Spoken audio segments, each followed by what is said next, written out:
Hello, and thank you for tuning in to Answers from the Lab, where we share Mayo Clinic knowledge and advancements on the state of testing and science from laboratory leaders and the people who are making it happen behind the scenes.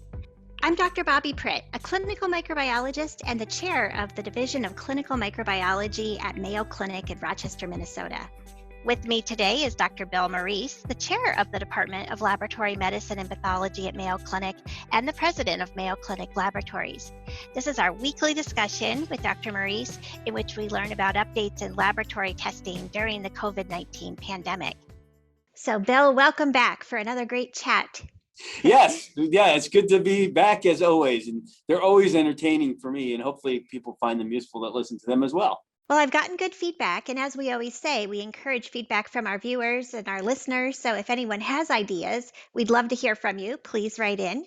Yeah. So you recall last time we spoke, we were honoring Women's History Month, and we talked a little bit about great female leaders at Mayo Clinic, and then we talked a little bit about my path and how I got to where I am today. And I was reflecting on that and thinking, I think our listeners would really like to hear a little bit more about you and how you got to where you are today. And now you've been at Mayo Clinic for quite some time, since 1987, I believe, when you first stepped That's foot right. on campus. That's So right. if you reflect back to that time when you first came here to Mayo, would you have predicted that you'd be in the position you are today? No, I don't think so. In some respects, yes, and if I'm completely honest, probably in some respects, yes. In some respects, no. I think that what appealed to me coming to a place like Mayo was the sense of history here, and the sense that you could contribute something that would have a lasting impact. And so I think that was part of the appeal of Mayo Clinic to me when I came as a medical student. Actually, 86, I guess, when I first stepped foot on the campus to interview, and I started in 87. So now, would I have thought that I would end up in this position where I have I've been very visible as a leader in the institution during the time of a pandemic? Certainly not. I think that's probably a twist in the plot I would not have predicted when I was a 21-year-old starting medical school here in 1987. Well, I mean, really looking back, when we were 21, when I was 21, I certainly wouldn't have predicted the path that my career has taken. But it sounds like you knew you wanted to contribute. And when you came to Mayo, you were excited about the opportunities. So I guess it's not all that surprising that you were ready to grasp and, explore those opportunities as they arose. Yep. So was your path smooth along the way? Any challenges that you faced? No, well, plenty of challenges. Yeah. Certainly not smooth, right? And I think that that's one of the great fallacies for someone early in their career. They see people, that are more established, and they think, "Gosh, if I could just have that smooth ride that they have, they seem to have everything under control, and it must have always been that way." And I don't think it's true for anyone. It's interesting. As you know, I'm a student, not a student. I'm a kind of a fan of history, and I like reading about historical figures. And it's very interesting because very few have had a smooth path to where they were, and certainly I'm no exception to that. So a couple of really tough times, actually, when I look back in my career to get to this point. One was when I was doing my Ph.D. work. So I did 2 years of medical school. I'd stopped and did my PhD, and then I came back and did my last year and a half of medical school. And at the time when I got in the program, I was extremely excited. When I transitioned out of medical school into graduate school, I was really excited. And then graduate school was very much a struggle for me. In fact, my first project fell apart completely right when my original class was graduating medical school. And I remember sitting in that graduation thinking, am I ever going to graduate? Have I gone the wrong path here by trying to get a PhD? A lot of questioning of myself. And at that point in time, that was one low point. The other was when I was trying to decide what I wanted to do then for a career. A lot of people might not know this, but I had started in pathology and I actually quit. And I went into internal medicine. I started in pathology, thought this was the wrong choice for me. I'm a people person. I shouldn't, and I had a lot of people putting that word in my ear, honestly. And so then I doubted my choice. So I switched to internal medicine. And then I came back, but actually to come back into the residency program in pathology, there were a lot of people that questioned if I should be allowed back in because I had, maybe I just was too rudderless in terms of where I wanted to go with my career. So those are a couple points I can think of that were pretty rocky. That I certainly didn't say, well, the future's going to hold you being in, the president of Mayo Clinic Labs and all these, and the chair of the department and all those sorts of things. I certainly don't think anyone, including myself, saw those things in the cards at that time. Well, it's really interesting. As I had mentioned last time we spoke, I had some bumps too, and I also gave a lot of thought as to whether I wanted to be in pathology or even medicine in general. I know from my own experiences that sort of reflection actually really helped me because when I decided what I wanted to do, I was so much more committed and dedicated to it. Was it like that for you as well? Because you Yeah, must have had it's to make fun. some big choices, right? Going from internal medicine back to pathology. It's really interesting to say that because I think, as I look and as I'm talking, I think what would the bill now say to the bill then, that would be different. And I think that whole idea of really committing to your choices, being, even if you're not 100% confident, to really to not be afraid to commit.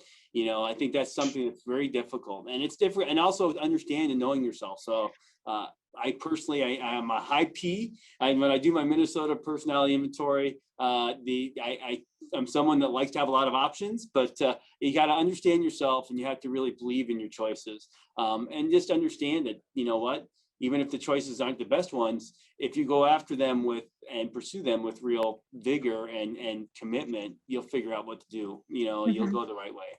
I'm a believer in that as well. I've said before, I'm an eternal optimist, and I kind of figure that things will work their way themselves out. And I think if you come in with that positive attitude, well, it hasn't failed me yet, that things will work out, even though they can seem a bit rocky at times. Now, one of the things you said intrigued me because I've heard it before too, that you're a people person, and so you shouldn't go into pathology. What would you say to someone who tells you that now?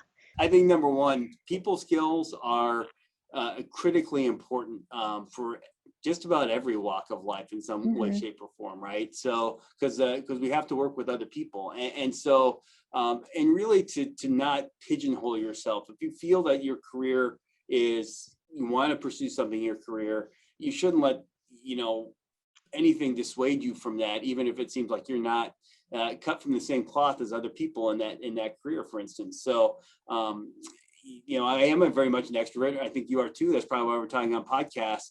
It is true that pathology tends to draw introverts, and yet I think that leaders like you and leaders perhaps like myself, that some of our colleagues gravitate to us because sometimes introverts need extroverts around them to help them articulate and express their feelings. So it's about things. So yeah, I don't think you should let yourself be cookie cuttered into anything. Hmm. So, and that's the other thing I think for sure, is to not be afraid to be true to yourself, because there's other times, where I have had, Mayo is a place that has a very strong image of what a physician scientist is. And sometimes I felt like that resonated with me and sometimes it didn't.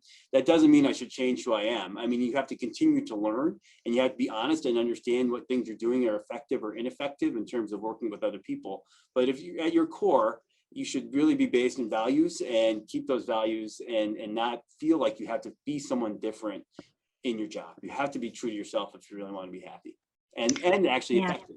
Well, that's a great message. And if we have any medical students listening to us, or really anyone who's in that early stage of their career, it's great advice. Be true to yourself. And if you're considering a career in pathology and laboratory medicine, I would say that we we want people that are people, if that makes sense. But I would say being a good communicator is essential in all fields. And I think it's a bit of a fallacy to assume that people that go into pathology aren't good communicators. If Yeah. anything, I would say that I've met some of the best communicators ever in the field of pathology because, well, we're constantly talking to other people, other physicians, sometimes patients, explaining pretty complex ideas. Being a good communicator is important in just about every walk of life, and there's different ways to communicate, verbally, written, all sorts of things. I think the things Hmm. that, again, I would take away as I think about this in our conversation, number one is there's always going to be rough spots, and that's where really not being afraid to do some self-examination, but also being sure that you surround yourself with a good support system for those times, right? And you have people Yeah. you can lean on, that you have things in your life that are not work related, that bring you joy, that you continue to do. For me, it's, as you know, exercise and physical activity. And the other thing is to remember, for all of us is how much a small word of encouragement can mean to someone, right?